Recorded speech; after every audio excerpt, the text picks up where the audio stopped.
Sudesh Sharma from essence high school. आज का topic class 10 science chapter number 8 how do organism reproduce. Organism reproduce कैसे करते हैं।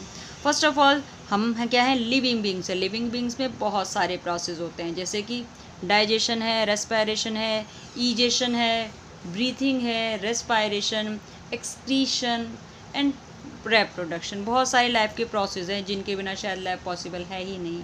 पर reproduction is a not as reproduction कोई ऐसी नीड नहीं है जिसके बिना रहा नहीं जा सकता, हम सर्वाइव नहीं कर सकते। बड़ी एक ऐसा प्रोसेस है जिसमें एक एनिमल या एक ह्यूमन बीइंग या एक प्लांट अपनी एग्जिस्टेंस को नेचर में बनाए रखता है, अपने जैसे ऑफ स्प्रिंग को प्रोड्यूस करना। Even in plant and even in animal and human beings अपनी एग्जिस्टेंस, अपने अस्तित्व को बनाए रखने के लिए अपनी ही जाति, अपने ही जैसे ऑर्गेनिज्म को प्रोड्यूस करते हैं। दिस इज कॉल्ड रेप्रोड्यूस या reproduction. This is the रेप्रोडक्शन।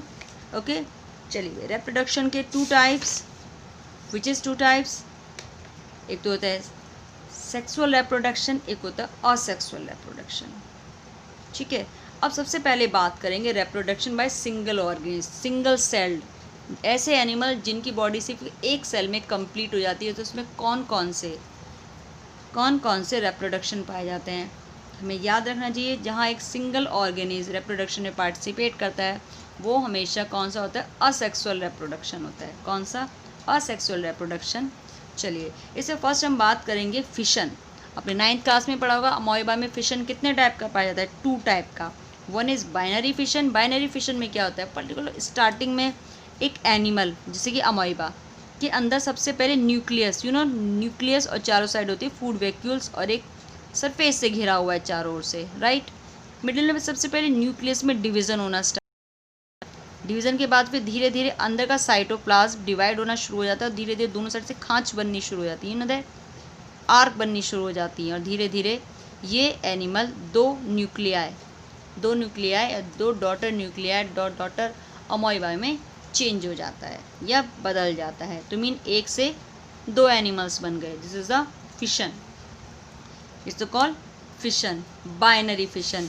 Mean एक ऑर्गेनिज्म स्प्लिट आउट होकर 2 एनिमल्स में चेंज हो गया, बाइनरी फिशन। इस पाया जाता है अमोइबा में या फिर लिश्मानिया। लिश्मानिया क्या है, काला आजार एक बीमारी है ना जिसका पैरासाइट होता है लिश्मानिया। ओके, चलिए भाई एक दूसरा टाइप का होता है फिशन में मल्टीपल फिशन। मल्टीपल फिशन में क्या है, particular animal in favourable condition में अपने चारों ओर एक कोटिंग बना लेता है, हार्ड कोटिंग, जो इसे बाहर के एटमॉस्फेयर से प्रोटेक्ट करती है। और उसके अंदर उसका न्यूक्लियस 1 बाय 1 डिवीज़न होना शुरू होता है, जैसे कि 1 का 2, 2 का 4, 4 का 8, 8 का 16, मल्टीपल डिवीज़न। और ऐसे बनाया जाता है जिससे कि सेल्स का एक गुच्छा टाइप ग्रुप बना लेता है। फेवरेबल कंडीशन में यहाँ से कोट फटकर हर इसकी सेल बाहर आ जाती है और हर साल से एक नया अमोइबा बन जाता है। तो इस कॉल्ड मल्टीपल फिशन। यस, ये अमोइबा में और ये सेल में भी पाया जाता है। ठीक है भाई, चलिए भाई नेक्स्ट करते हैं। और yes, then plasmodium, sorry this is the plasmodium. Plasmodium क्या है, मलेरिया का पैरासाइट है। चलिए भाई, अब इसके बाद आ गए रीजनरेशन। रीजनरेशन क्या होती है, बहुत से ऑर्गेनिज्म क्या होते हैं, एबिलिटी रहती है to give rise to new individual organism from the अपने बॉडी पार्ट्स की तरह से ब्रोकन अप हो जाए, टूट जाए, तो हर बॉडी पार्ट से एक नया ऑर्गेनिज्म बन जाता है। This is called regeneration. Regeneration जिसे पाया जाता है किसमें, प्लेनेरिया में।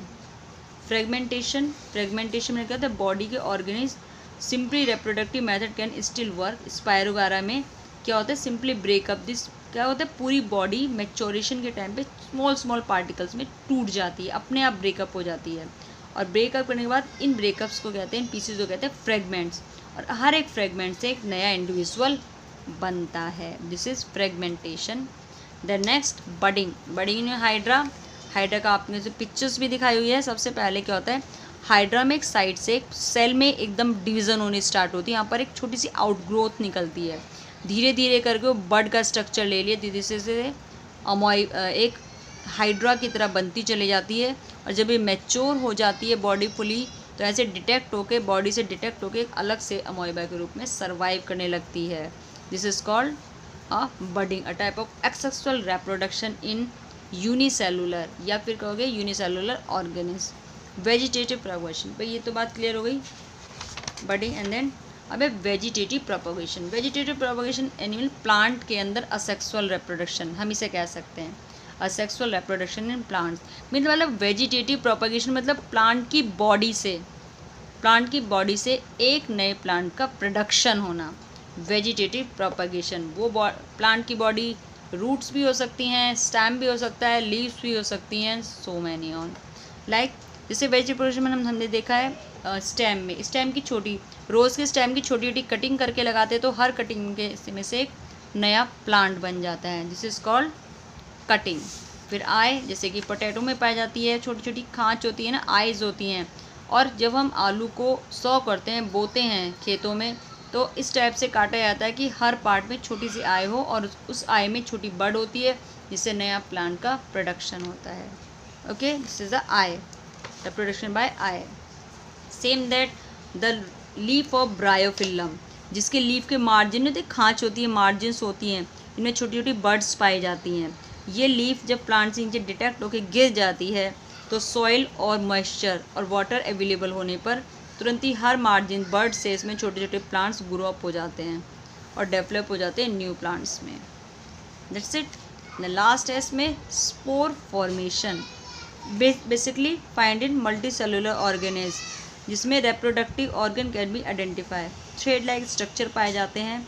डेवलप्ड ऑन द ब्रेड पे देखा ना कि ब्रेड को अगर वाटर से फिल कर दो या पानी में भिगो के कुछ टाइम के लिए छोड़ दो 5-6 दिन के लिए, तो उसमें कुछ थ्रेड धागे टाइप स्ट्रक्चर पैदा हो जाता है ना ब्रेड पर, है ना। And this are the hypha of the bread mould. जैसे ना इस टाइप का स्ट्रक्चर दिखाई दे, इसे कहते हैं हाइफा। नीचे के ना स्ट्रक्चर हाइफा है। And they are not reproductive, ये रिप्रोडक्टिव पार्ट नहीं है। On the other hand that एक छोटे से इस type tiny bomb like structure ऊपर बन जाता है। ये होता है किसमें इन्वॉल्व होता है, रिप्रोडक्शन में, क्योंकि इन्हीं बॉम्ब लाइक स्ट्रक्चर के अंदर, जिसे कहते हैं स्पोरेंजियम, इस स्पोरेंजियम के अंदर पाए जाते हैं छोटे छोटे spores, ball by sporangia which contain बहुत सारी सेल्स, जिन्हें कहते हैं स्पोर्स। ये क्या होते हैं, नए राइजोपस को पैदा करते हैं, नए राइजोपस नई सेल को प्रोड्यूस करते हैं। Spores are covered with, spores के चारों साइड के कवरिंग होती है, हार्ड कवरिंग। जैसे फेवरेबल कंडीशन आती है, ये कवरिंग हटा के एक नया राइजोपस को प्रोड्यूस करते हैं। This is process spore formation. बच्चों आज के लिए इतना ही। कल हम पढ़ेंगे sexual reproduction in plants. Sexual reproduction in plants, पहले प्लांट के इसके बारे में जानेंगे, उसके बाद स्टडी करेंगे। Thank you so much, have a nice day.